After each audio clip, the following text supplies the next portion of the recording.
Heading पढ़ेंगे अपन प्रकाश का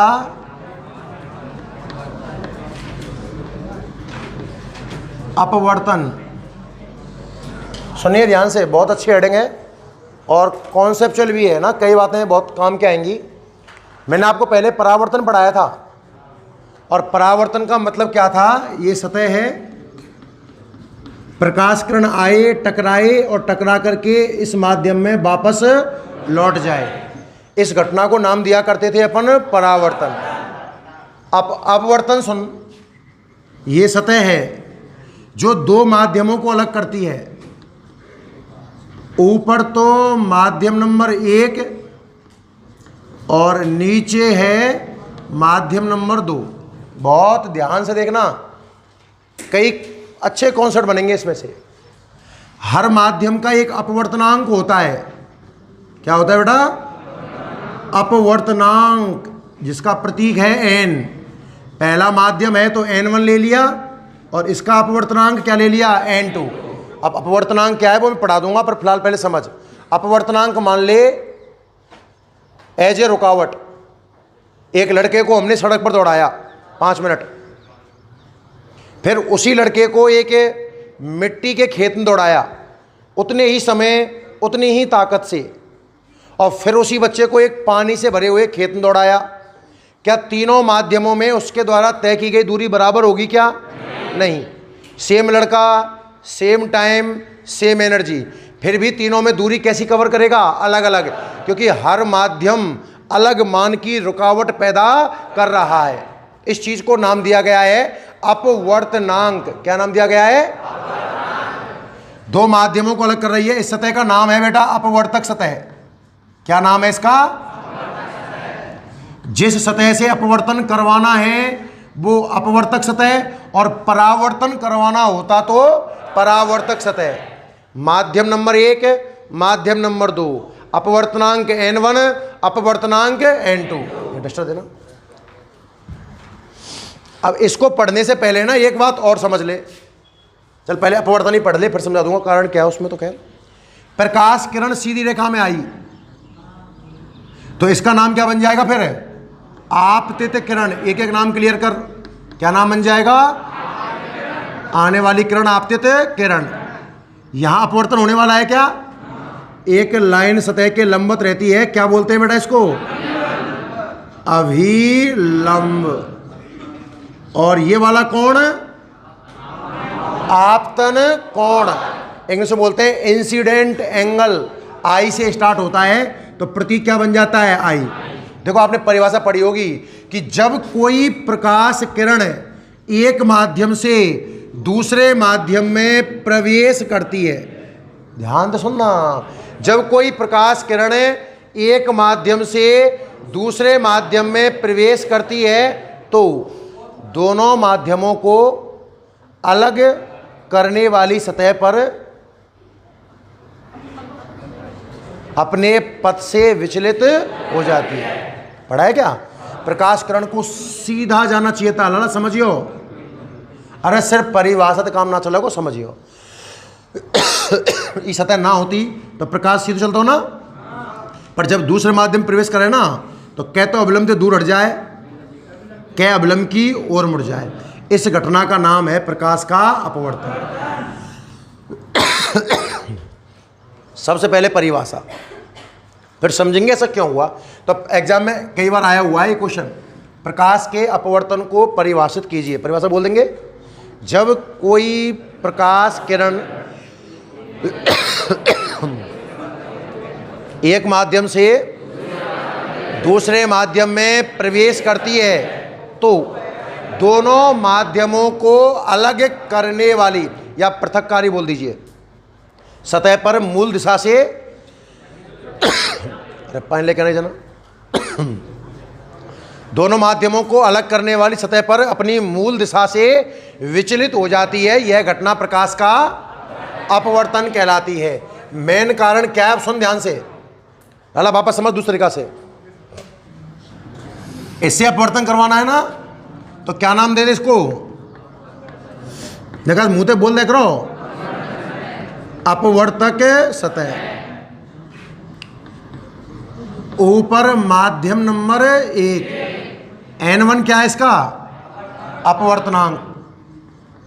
नीचे माध्यम नंबर 2 और इसका अपवर्तनांक कितना है? n2। देख अब ध्यान से, असली कॉन्सेप्ट क्या है।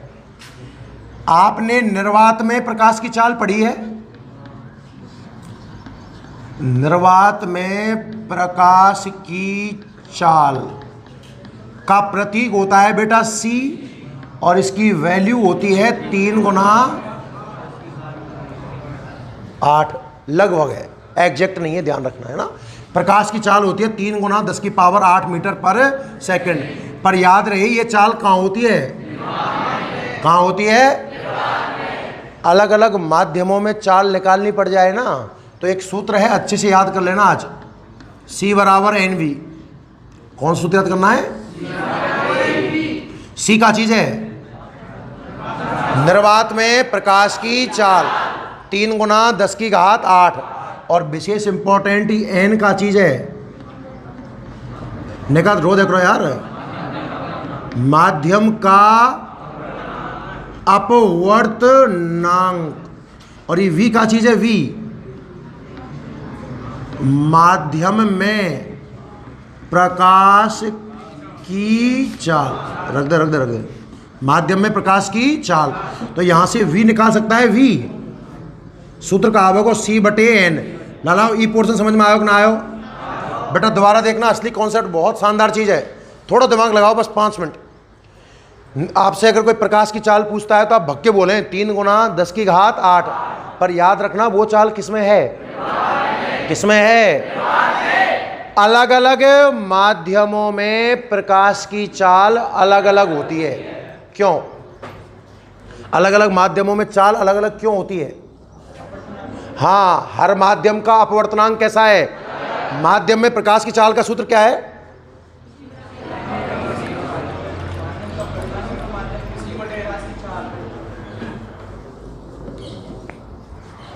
देख, माध्यम में प्रकाश की चाल का सूत्र है C/N। अलग अलग माध्यमों का अपवर्तनांक कैसा आता है?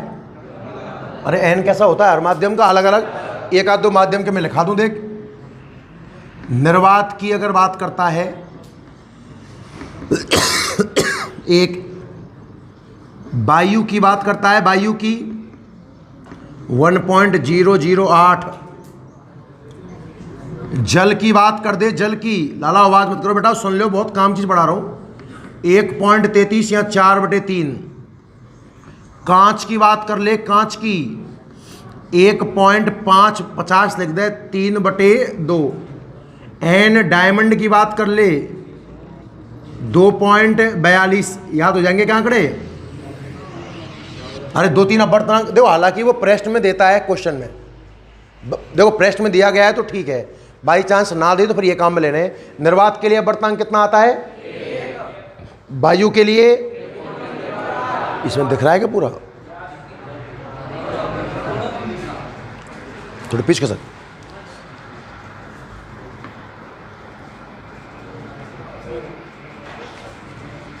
हाँ भाई सुना ध्यान से, निर्वात का अपवर्तनांक कितना आता है? 1, वायु का 1.008। तो ये बताओ, वायु को लगभग निर्वात के बराबर तो है। अरे 1.008 लगभग कितना है? 1।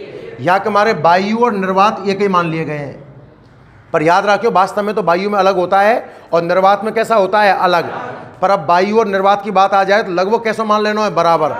दोनों याद कर ले, तीनों याद ना हो तो कम से कम। पानी और कांच, पानी का बेटा 1.33, 1.33 को मैं 4/3 लिख सकता हूं क्या? अरे हाँ या ना? और कांच का होता है 1.5 या 3/2। अब सुन ध्यान से, जब माध्यम बदलेगा, ऊपर मान ले पानी है और नीचे मान ले कहा है कांच, और प्रकाश किरण पानी ते कहाँ घुस रही है? कांच में। तो ये बता, पानी को अपवर्तनांक कछु और है, कांच को अपवर्तनांक कछु और है। अच्छा, यह माध्यम में प्रकाश सीधो चल के यहां तक आगो, दिमाग में चल रहा क्यों? आपतित किरण, अभिलंब और आपतन कोण, हाँ या ना? अब जब एक माध्यम से दूसरे माध्यम में प्रकाश घुसेगो तो अपवर्तनांक बदलेगो कि ना बदलेगो? अरे हाँ या ना? अपवर्तनांक बदलेगा तो चाल बदलेगी कि नहीं बदलेगी? 100% बदलेगी। इसीलिए अपवर्तन होता है। आप या एक समझो, एक बात है कि आपको मैंने मोटरसाइकिल दी चलाने के लिए, आपको मोटरसाइकिल 60 की स्पीड में चलानी है और 60 की स्पीड में आप एक सर्किल में घुमा रहे हो इतने बड़े में, सपोज इसकी स्पीड है 60 किलोमीटर पर आवर और 10 मीटर त्रिज्या में मोड़ रहे हो, हाँ या ना? कम से कम। अब मैंने कही बेटा अपनी स्पीड बढ़ा, 80 कर दे, स्पीड 80, तो तुम यही रास्ता पे मोड़ लोगे कि बड़े रास्ते की जरूरत पड़ेगी? कि समझो मैं क्या कहना चाह रहा हूँ। 60 की स्पीड में मैंने कहा छोटे से छोटे सर्किल में घुमा, तुमने 10 मीटर के में घुमाई, अब तुमने स्पीड कितनी कर दी? 80, तो 22 सर्किल में घुमा ले का? संभव ही ना है। सर्किल कैसे बनाना पड़ेगा? बड़ो। मैंने स्पीड कम कर दी, 60 से कम 40 कर दी, तो और छोटे में घुमा लेंगे, चाहते हैं? अरे हाँ है ना? जब तो मोड़ आवे का है तो अपनी स्पीड अपन कम कर लेंगे, बढ़ा दें? ऐसा बुद्धिजीवी है, मोड़ आती है स्पीड खींच दे। अरे हाँ या ना? स्लो स्पीड में आसानी से मुड़ जाती है, दिमाग लगाइए, जानते।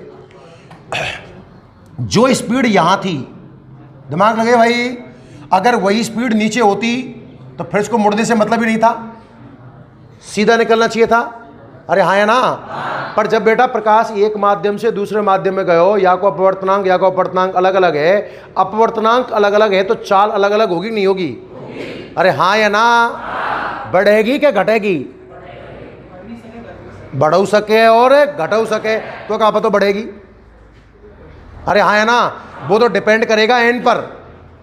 सुन ध्यान से, काय पर डिपेंड करेगा? एन पर। दो नाम सुने हुए तुमने, सघन और विरल। सघन और रेरर और डेंसर बोलते हैं। किस चीज को देखकर सघन विरल नाम दिया जाता है? दो माध्यम है, आप क्या देखोगे कि सघन विरल नाम दे दोगे? अपवर्तनांक। क्या देखेगा? दो माध्यम दे दिए, वायु और पानी। वायु और पानी, कौन सघन कौन विरल? वायु विरल, पानी सघन। वायु का अपवर्तनांक 1, लगभग 1, और पानी का अपवर्तनांक 1.33। जिसका अपवर्तनांक ज्यादा वो सघन, रट ले। जिसका अपवर्तनांक ज्यादा वो सघन, जिसका अपवर्तनांक कम वो विरल। एक प्रकाश किरण कांच से पानी में जा रही है, एक प्रकाश किरण कांच से पानी में जा रही है, बताओ सघन से विरल में क्या विरल से सघन में? सघन से विरल में। कांच कितना है? 1.5, पानी कितना है? 1.33, तो सघन से कहाँ जा रही है? विरल में। कहानी समझ में आई कि नहीं आई? अब सुन, दिमाग लगा थोड़ा सो। मान ले बेटा ऊपर को माध्यम तो है सघन और नीचे को माध्यम है विरल। अरे हाँ या ना? अपवर्तनांक या को मान ले n1 या को मान ले n2, कौन सा अपवर्तनांक ज्यादा होगा, n1 के n2? सघन ज्यादा रहे ना, n1 ज्यादा है n2 से, हाँ या ना? यहां रफ्तार मान ले b1 और यहां रफ्तार मान ले b2, कौन सी ज्यादा होगी? b1 के b2? अरे b1 के b2 ना पता पड़ रही बहुत से ने। यहां देख, क्या चाल n के व्युत्क्रमानुपाती है? अरे क्या चाल n के व्युत्क्रमानुपाती है? तो n से उल्टा क्रम चाल का होगा। n में n1 ज्यादा है तो b1 क्या हो जाएगा? कम। अरे हाँ या ना? अब विचार कर कि यार b1 और b2 बाद में चाल बढ़ गई, पहले धीरे धीरे आ रहा हो और जैसे ही विरल में मतलब हल्के माध्यम में गए हो रफ्तार बढ़ गई होगी, और बढ़ गई होगी तो छोटे पथ से आएगा कि बड़े पथ से जाएगा? बड़े पथ से। आपने पढ़ा भी होगा बेटा ये क्या, कि जब प्रकाश किरण सघन माध्यम से विरल माध्यम में प्रवेश करती है तो अविलंब से दूर हट जाती है, हाँ या ना? उल्टा पढ़, उल्टा पढ़। आप विरल से कहाँ जा रहे हो? सघन में। न्यू दिमाग कर ले। अब देख, इतनी चीजें तुम्हारा दिमाग ना समझ पावेगो, या मैं और शॉर्ट कर सकूं। सुन ध्यान से, दो माध्यम है, ऊपर कौन? सघन, नीचे कौन? विरल। रफ्तार कौन से में ज्यादा होगी? विरल में। या दिमाग में जो मसाला देखे, सघन मतलब गहरा, सघन मतलब गहरा। एक कमरा है या में भयंकर पेड़ लग रहे हैं बड़ी गहराई में, बड़े क्लोज, तो यहाँ तक और वहाँ तक भगनो है तो स्पीड ऑटोमेटिक कम हो जाएगी। और विरल मतलब हल्का, दूर दूर हल्के हल्के पेड़ लगे हुए हैं तो आपकी रफ्तार थोड़ी कैसी रहेगी? तेज। बस एक गलत तरीका है, सही तरीका तो और कुछ हुई है? सही तरीका पता हो ना पता हो? अरे हाँ या ना। सघन का अपवर्तनांक क्या होता है? ज़्यादा, और जिसका अपवर्तनांक ज़्यादा है वहाँ चाल क्या होगी? कम। अब तो दिमाग लगा, आप सघन माध्यम से कौन से माध्यम में आए? विरल में। रफ्तार बढ़ेगी घटेगी? बढ़ेगी, और बढ़ेगी तो अवलंब ते दूर। उल्टो बोलियो, विरल माध्यम ते कहाँ रो है? सघन माध्यम में, तो घटेगी, और घटेगी तो अवलंब की ओर। हाँ या ना। अच्छा, ऊपर वाले माध्यम का अपवर्तनांक और नीचे वाले माध्यम का अपवर्तनांक बराबर हो, दोनों का अपवर्तनांक कैसा है? बराबर। तो जितनी चाल ऊपर है उतनी चाल कहाँ होगी? नीचे। फिर प्रकाश किरण मुड़ेगी कि सीधी निकल जाएगी? सीधी निकल जाएगी। हाँ या ना। पर दोनों माध्यम का अपवर्तनांक अलग अलग होता है, इसलिए प्रकाश किरण को मुड़ना पड़ता है। कुछ बात भेजा में आई? अरे आई कि ना आई? सबसे पहले प्रकाश के अपवर्तन की परिभाषा बोल के दिखाओ तुम तो। जब कोई प्रकाश किरण एक माध्यम से दूसरे माध्यम में प्रवेश करती है तो दोनों माध्यमों को अलग करने वाली सतह, या ऐसे कह दो पृथककारी सतह पर मूल दिशा से विचलित हो जाती है। यह घटना प्रकाश का अपवर्तन कहलाती है। हाँ या ना? हेलो? हाँ। अरे मैं कल ले जाऊंगा, आज रहने देना। ना कल ले जाऊंगा, मैं थोड़ा बिजी हूँ, मैं लेट फ्री हूँ।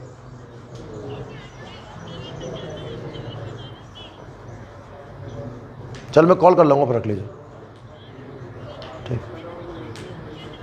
यार, काय को मैं कॉल कर दूँगा अंदर। हाँ भाई, अब वो सघन से विरल में गया है तो अविलंब से कहाँ हटेगा? दूर। देखो एग्जाम में क्वेश्चन आता है कि अपवर्तन का मूल कारण क्या है, क्या जवाब दोगे आप? 1 नंबर का। देखो 2 क्वेश्चन है, अपवर्तन की परिभाषा आपको समझ में आ गई शायद। अपवर्तन का मूल कारण क्या है? 1 नंबर का सवाल आ जाए, अपवर्तन का मूल कारण क्या है, क्या जवाब दोगे? हर माध्यम में प्रकाश की चाल का अलग अलग होना अपवर्तन का मूल कारण है। सोच, पहले माध्यम में जो चाल है दूसरे में भी वही चाल रही होती तो क्या प्रकाश किरण मुड़ती क्या अपने पथ से? और मुड़ती नहीं तो क्या नहीं होता? अपवर्तन नहीं होता। हेडिंग डालो आप, प्रकाश का अपवर्तन। कुछ बातें पढ़ते हैं इसके बारे में।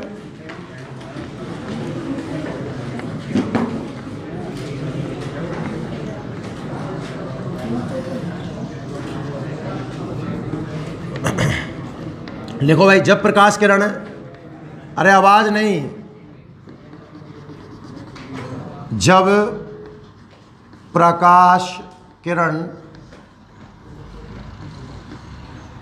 एक माध्यम से दूसरे माध्यम में प्रवेश करती है, एक मिनट, जब प्रकाश किरण एक माध्यम से दूसरे माध्यम में प्रवेश करती है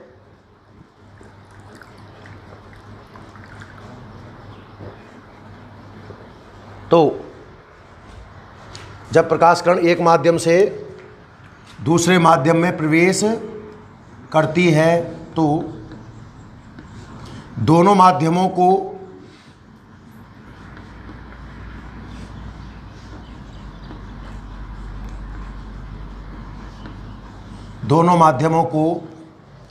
पृथक करने वाली सतह पर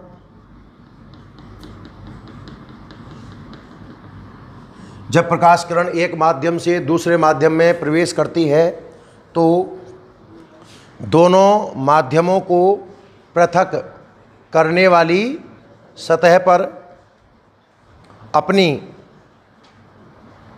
मूल दिशा से विचलित हो जाती है। जब प्रकाश किरण एक माध्यम से दूसरे माध्यम में प्रवेश करती है तो दोनों माध्यमों को पृथक करने वाली सतह पर अपनी मूल दिशा से विचलित हो जाती है। कौन लगाना? प्रकाश की यह घटना 2-3 बार क्वेश्चन आ चुका है बोर्ड में 1 नंबर में। प्रकाश की यह घटना प्रकाश का अपवर्तन कहलाती है। प्रकाश की यह घटना प्रकाश का अपवर्तन, कौन सा वर्तन है ये? अपवर्तन कहलाती है। चित्र बनाओ। अरे परिभाषा सबको समझ में आई कि नहीं आई? डायग्राम बनाओ। अब सुनो, डायग्राम पूरा कर दूं मैं, सीधी जाएगी का? लेकिन लड़ाओ, चित्र समझ में आ रहा है ना? इस सतह कौन सी है? अच्छा, पॉलिश मत कर देना। क्या परावर्तन में पॉलिश की थी हमने? अरे करी तो ही। दो माध्यम है, माध्यम नंबर 1 और 2, अपवर्तनांक n1 n2, रफ्तार b1 b2। क्या प्रकाश किरण सीधी जाएगी क्या? ना, कहूँ एक और मोड़ दो, अविलंब की ओर भी मोड़ सकता हूँ। अरे सुन लो, और अविलंब से दूर भी मोड़ सकता हूँ। ये किस बात पर डिपेंड करेगा? सघन से विरल है या विरल से सघन है? फिलहाल एग्जैक्ट नहीं पता, जो तुम्हें अच्छा लगे वैसा कर दो। लिख दो, चलो बनाओ डायग्राम। अपवर्तित किरण अपवर्तन के बाद मिली है, इसलिए परावर्तन के बाद मिली थी उस दिन, तो परावर्तित किरण नाम दिया था मैंने। केवल डायग्राम, जितना कहा जाए उतना, और रफ्तार थोड़ी तेज। अब बेटा यार छील रो है, स्केल लेके आयो ना यार, बड़ा देर में स्केल निकाल रहे हो, है ना? तो स्केल है का? ये तुम यार निकाल तैयार रखे करो।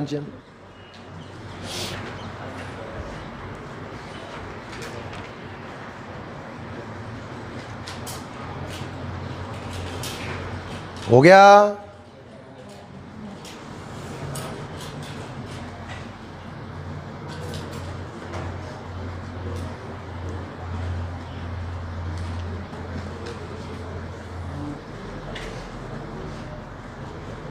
आने वाली किरण, आपतित किरण, जिस सतह से अपवर्तन हो रहा है वो अपवर्तक सतह है।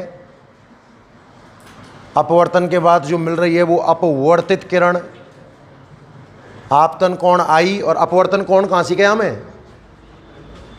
अविलंब और अपवर्तित किरण के बीच आर। देखो, परावर्तन को बोलते हैं रिफ्लेक्शन, इसलिए आर है, और अपवर्तन को बोलते हैं रिफ्रैक्शन, इसलिए आर है।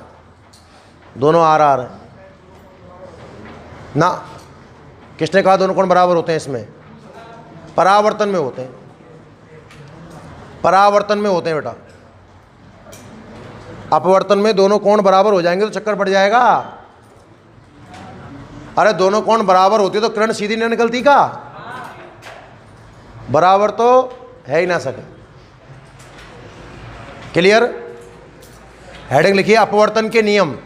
जैसे आपने परावर्तन के 2 नियम पढ़े थे ना, कोण आई बराबर कोण आर, और आपतित किरण, अविलंब, परावर्तित किरण, तीनों एक ही तल में होती हैं। इसी तरह हेडिंग डाल दीजिए आप, अपवर्तन के नियम। और सुनना पहला नियम, सुनना पहला नियम। नियम नंबर 1 आपने पढ़ा भी होगा, साइन आई, दादा सुन ले बेटा, बहुत काम की बता रहा हूं, बटे साइन आर। हिंदी में क्या बोलोगे इस चीज को? साइन को क्या बोलते हो? जा। साइन को क्या बोलते हैं? जा। कॉस को कॉस जा, टेन को स्पर्श जा। पता है ना? बताओ। साइन आई को बोलूंगा, आई मतलब आपतन कोण है, आपतन कोण की जा। साइन आई क्या बन जाएगा? आपतन कोण की जा। परावर्तन कोण कहां दिख गो? कौन सा परावर्तन कोण है? अपवर्तन कोण की जा का अनुपात नियत रहता है। अब सुन ध्यान से, नियम तो किए साइन आई बटे साइन आर बराबर कांस्टेंट, पर आप इसमें एक स्नेल का नियम पढ़ोगे, सुना है क्या नाम? मैं सिद्ध करूंगा, ये चिंता मत करना। स्नेल का नियम पढ़ेंगे अपन, एक सिद्ध करेंगे इसको अगले चैप्टर में, जब हाइजेन वर्ग का सिद्धांत पढ़ाएंगे आपको। स्नेल ये कहता है साइन आई, अभी तो मैं इसको अप्लाई करना सिखा दूं, बटे साइन आर। देख दिमाग लगाइयो, तूने आपतन कोण पहले ये लिया ना ऊपर वाला साइन में, फिर नीचे वाला बराबर आपतन कोण ये लिया है, तो अपवर्तनांक अपोजिट माध्यम का ले, n2 बटे n1। पढ़ाई नहीं पढ़ा है? लाला पतो है कि ना पतो? कोई नीचे लगाना चाहे लगा दे, पहले साइन आर फिर साइन आई, तो कोण ये लिया है तो अपवर्तनांक n1 बटे n2। ये नियम कहाँ से आया, कैसे आया, पढ़ाएंगे, पर अगले चैप्टर में पढ़ाएंगे ये बात। क्लियर है?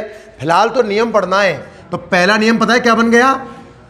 आपतन कोण की ज्या और अपवर्तन कोण की ज्या का अनुपात नियत रहता है।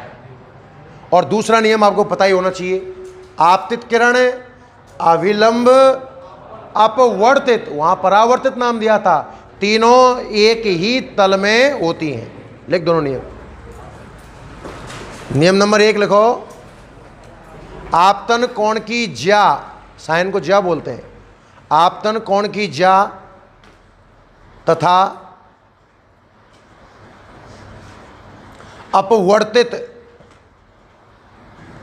कोण की ज्या का अनुपात नियत रहता है। एक बार हिंदी में लिख लें पहले, आपतन कोण की ज्या व अपवर्तन कोण की ज्या। उसमें तो आई बराबर आर था परावर्तन में नियम, इसमें साइन आई बटे साइन आर बराबर कांस्टेंट। आपतन कोण की ज्या अपवर्तन कोण की ज्या का अनुपात नियत रहता है। और लिखे नीचे साइन आई बटे साइन आर बराबर कांस्टेंट, साइन आई बटे साइन आर बराबर बोल देख रो कांस्टेंट। नंबर दूसरा नियम लिख, दूसरा नियम लिख, क्या क्या, आपतित किरण, दूसरा नियम लिख, आपतित किरण कौमा अविलंब कौमा परावर्तित किरण, सॉरी अपवर्तित किरण, आपतित किरण अविलंब अपवर्तित किरण तीनों एक ही तल में होती हैं।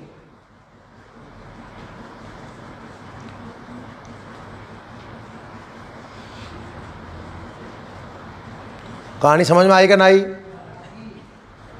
नोट लगा, नोट, नोट नंबर 1, अपवर्तन का मूल कारण। हेडिंग बना दो इसमें छोटी सी, अपवर्तन का मूल कारण। नोट नंबर 1 में एक हेडिंग बना दीजिए, अपवर्तन का मूल कारण। और इसमें लिखे, क्या लिखूं बताओ? अपवर्तन का मूल कारण क्या है भाई? माध्यम बदलेगा तो क्या बदल जाएगा? अपवर्तनांक। और अपवर्तनांक बदलेगा तो क्या बदल जाएगा? चाल। और चाल बदल जाएगी तो उसे अपने पथ से डिस्टर्ब होना पड़ेगा। अब समेट के लिख दें, देखो, अलग अलग माध्यमों में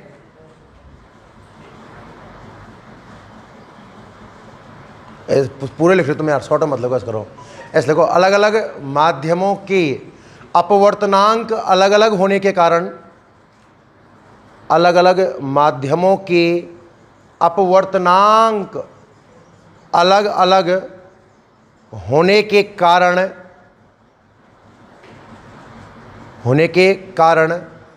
उनमें प्रकाश की चाल अलग अलग होती है। अलग अलग माध्यमों के अपवर्तनांक अलग अलग होने के कारण उनमें प्रकाश की चाल कैसी होती है? अलग अलग होती है। यही अपवर्तन का मूल कारण है। यही अपवर्तन का मूल कारण है। और वन वर्ड में पूछे आपसे कोई, तो अलग अलग माध्यमों में प्रकाश की चाल का अलग अलग होना। दूसरा नोट, और ये पूरा छाप एज इट इज, पूरा छाप दे ताकि डाटा आपके पास में इकट्ठा हो जाए।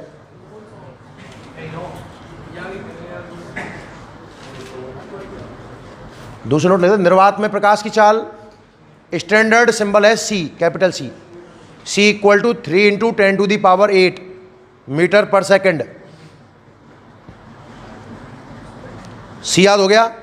और एक फॉर्मूला याद कर ले, सी इक्वल टू NV। किसी भी माध्यम का अपवर्तनांक दूं आपको तो आप उसमें प्रकाश की चाल बड़ी आसानी से कैलकुलेट कर लोगे। जैसे लिख रहा है ना वैसे छाप दो।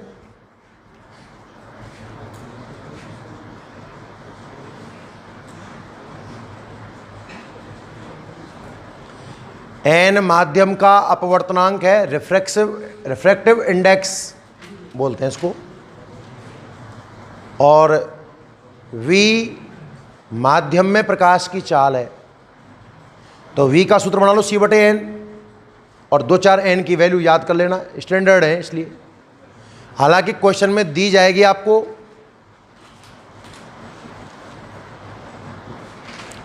N वैक्यूम निर्वात के लिए 1 होता है और एयर के लिए अप्रोक्सीमेट 1 होता है। पानी और कांच विशेष इंपॉर्टेंट है, सवाल इनके आते हैं। पानी 1.33 पर गुणा भाग करने के लिए मैं 4/3 जमा दिया करूंगा, 4/3 1.33 आएगा ना, और कांच 1.5, डायमंड 2.42,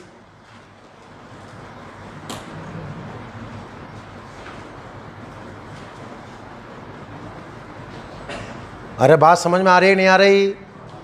जो मैं जानियो नोट लग रहे हैं तो ये पढ़ देना है, ये सब सवाल है भाई। अब बर्तन की परिभाषा क्लियर है। जब प्रकाश किरण एक माध्यम से दूसरे माध्यम में जाती है तो अपने पथ से डिस्टर्ब हो जाती है। क्यों हो जाती है? क्योंकि हर माध्यम का अपवर्तनांक अलग अलग है, उससे चाल कैसी आती है, अलग अलग। नोट नंबर 3, चलो नोट में लिखाते हैं अलग अलग। नोट नंबर 3, हेडिंग डाल दे माध्यम का अपवर्तनांक, पहले यार पढ़ लें। नोट नंबर 3, माध्यम का अपवर्तनांक, हेडिंग डाल दे और समझ। परिभाषा बोल सकता है माध्यम के अपवर्तनांक की? बेटा यह सूत्र तो बना लो। माध्यम के अपवर्तनांक n की परिभाषा बनानी है, का ना बनेगी क्या? C बराबर n भी होता है, तो n बराबर, अरे यारो बोलो ना हो, अब यार कहाँ पढ़ो, n बोले क्यों ना? n बराबर C/B बना परिभाषा। C और B का अनुपात है, लैंग्वेज में बोलता है। C मतलब निर्वात में प्रकाश की चाल, और V माध्यम में प्रकाश की चाल का अनुपात माध्यम का अपवर्तनांक कहलाता है। क्या कोई मात्रक होगा? क्या कोई मात्रक होगा? नहीं होगा भाई। ऊपर भी चाल, नीचे भी चाल, ऊपर मीटर/सेकंड, नीचे मीटर/सेकंड, कट जाएगा। मैंने देखो एक को जगह मात्रक ना लगायो, हाँ या ना? लिख, सीधी बोल दो परिभाषा है। देखो निर्वात में प्रकाश की चाल, दिमाग में C बराबर N भी रखना, बड़े काम का सूत्र है ये। निर्वात में प्रकाश की चाल तथा माध्यम में प्रकाश की चाल का अनुपात क्या कहलाता है? कॉमा लगाना, माध्यम का अपवर्तनांक कहलाता है।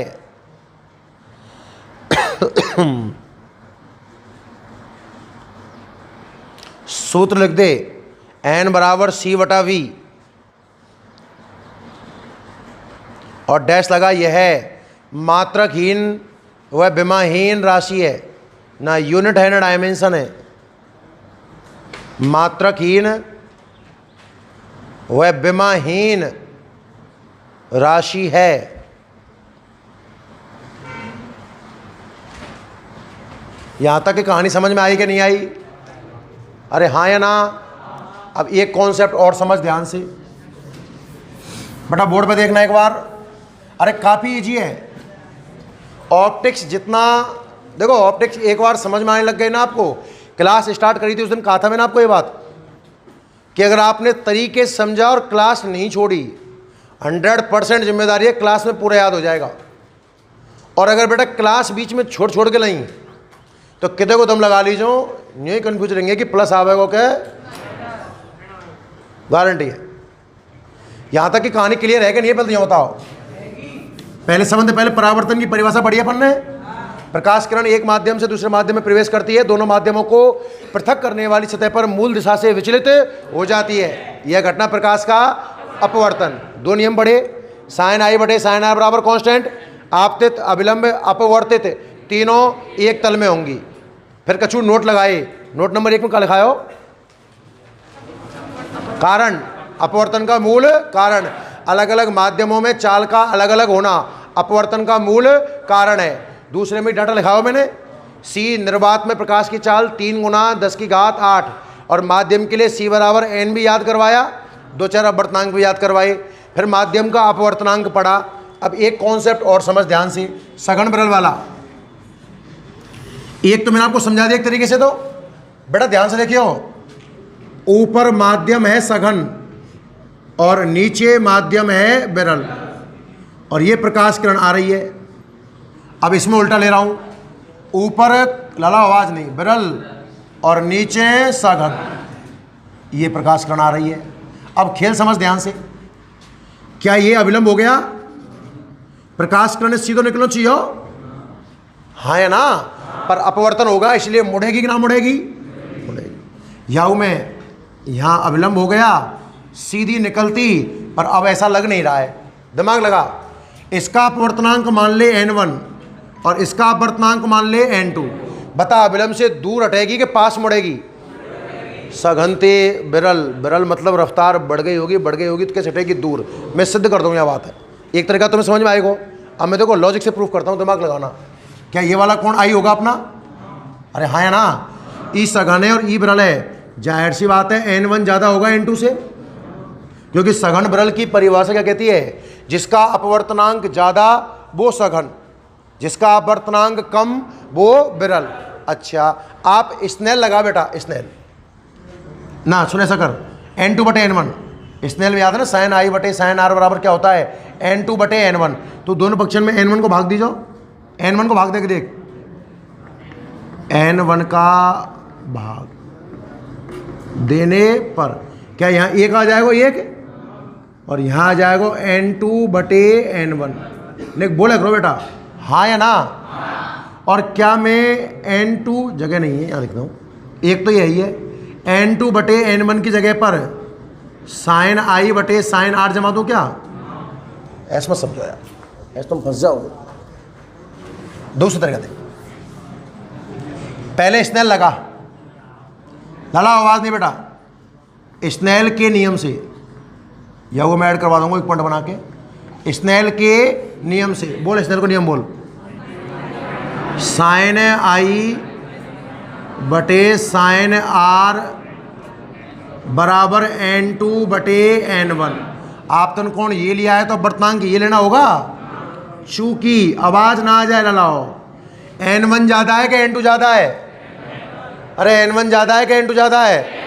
कैसे पतो? सघन को ज़्यादा रे, n1 बड़ा है n2 से, तो n2 बटे n1 चाहिए ना। यहाँ मैं n1 को भाग दूंगा तो ये कहाँ होगा, और यहाँ भाग दूंगा तो n2 बटे n1। सहमत है क्या आप इस बात से?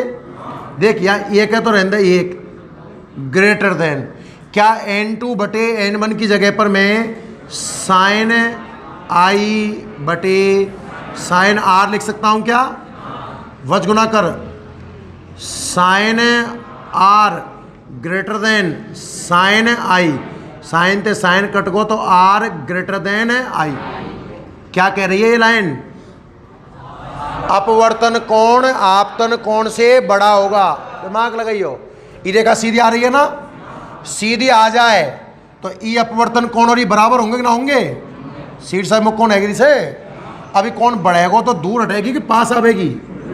दूर हटेगी, सीधी सी बात है, कहीं यहाँ होकर निकल जाए, तभी तो ये कौन बनेगा आर। अब ना आयो, तो सीधी लाइन याद कराई जाए कि सघनते कहाँ जाए विरल में, अविलंब कहाँ हट जाए दूर। उल्टा समझ, पूछना है कुछ? देख, इसका मान ले n1, इसका मान ले n2, ये कौन कितना हो जाएगा i। लगा स्नेल, लगा स्नेल, स्नेल के का के स्नेल को नियम, साइन आई बटे साइन आर बराबर n2 बटे n1। कौन ज़्यादा कौन कम? कौन ज़्यादा कौन कम है? n2 बड़ा है n1 से, तो क्या n2 बटे n1 एक से बड़ा हो जाएगा? तो n2 बटे n1 को रख दे क्या, साइन आई बटे साइन आर, क्या एक से बड़ा हो जाएगा? तो साइन आई बड़ा हो जाएगा साइन आर से, तो आई बड़ा हो जाएगा आर से। मतलब अब की बार में आर कम करना हो तुम्हें और कम करना है तो काई अभिलंब की ओर मुड़ आवेगी। समझ में आया कि नहीं आया? अरे आया कि नहीं आया? एक लाइन समझ में आ गई कि सघन से बिरल जाएगी, सघन से, देखो मैंने शॉर्टकट सिखा दिया ना। अब सघन ते बिरल, बिरल मतलब हल्को, हल्को मतलब रफ्तार बढ़ गई, और बढ़ गई तो कहाँ जाएगी? दूर है के। और उल्टो बिरल से सघन, सघन मतलब रफ्तार घट गई। बिरल सघन तमाम क्लियर है ना? बेड़ वाली कहानी थी, समझा भी तरीका है आप लोग। सघन में गई तो रफ्तार घट गई, और घट गई तो अभिलंब की ओर। इसलिए आपने 10th क्लास में एक लाइन पढ़ी थी कि जब प्रकाश किरण सघन से बिरल जाती है, अभिलंब से दूर हट जाती है, बिरल से सघन आती है, अभिलंब की ओर। समझ में आया कि नहीं आया? तो नोट डाल जल्दी से, इसको लिखना है। नोट नंबर 4, नोट नंबर 4 में पहले एक लाइन लिख। जब 2 मिनट लूँगा सर। जब प्रकाश किरण, टॉपिक पूरा हो जाएगा ये। जब प्रकाश किरण सघन माध्यम से बिरल माध्यम में प्रवेश करती है, जब प्रकाश किरण सघन माध्यम से बिरल माध्यम में प्रवेश करती है, बताओ अभिलंब से दूर मुड़ेगी कि पास हटे, पास आएगी? दूर या पास? सबका क्लियर है? जब प्रकाश किरण सघन माध्यम से बिरल माध्यम में प्रवेश करती है तो अभिलंब से दूर हट जाती है। अभिलंब से दूर हटने का मतलब अपवर्तन कोण बढ़ गया, जबकि उल्टा लिख दे, जबकि उल्टा लिख। बिरल माध्यम से सघन माध्यम में आती है, अभिलंब की ओर मुड़ जाती है। सघन से बिरल में जाती है, अभिलंब से दूर हट जाती है। बिरल से सघन में आती है, अभिलंब की ओर मुड़ जाती है। और दोनों बनाकर छाप दो, ये वाले, पूरा कॉन्सेप्ट क्लियर हो जाएगा। अब टाइम हो गया है, 1-2 पॉइंट और बच रहे हैं, अगली क्लास में लेंगे। शायद अगली क्लास ऑनलाइन है ना? अरे यहाँ तक समझ में आया नहीं आया? बाकी नेक्स्ट क्लास में देख।